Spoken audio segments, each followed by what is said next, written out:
No, I can just talk. So let me just get rolling on what we got to do today, okay?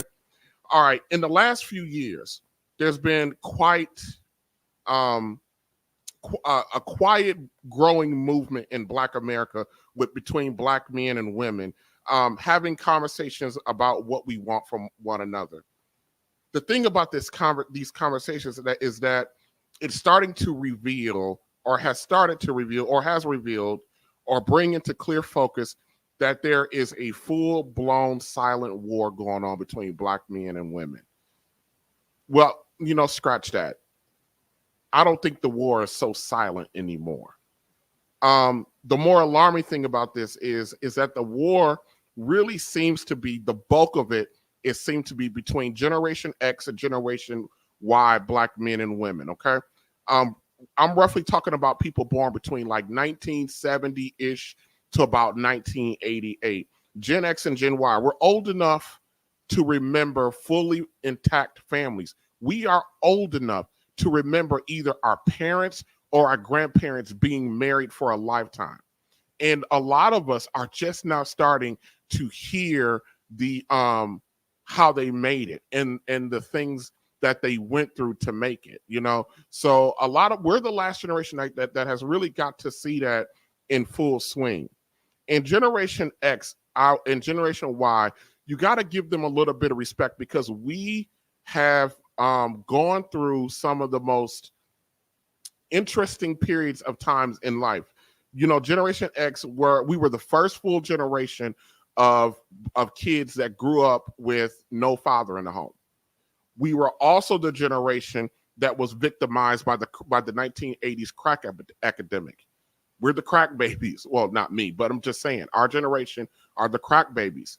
We are also the generation that was impacted the most by President Bill Clinton's crime bill that sent the majority of Black men that sent a lot of Black men to prison for simple drug possession charges like marijuana. And by the way, those same people that locked us up for marijuana, now they're opening up marijuana dispensaries all across the country and making money off of it. So, so how bad really was it?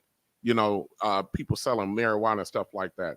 And let's not forget that dreaded 3 strikes rule that people literally lost. I remember a story about a guy in California who stole a candy bar because it was his 3rd strike. He went to prison for the rest of his life. Crazy.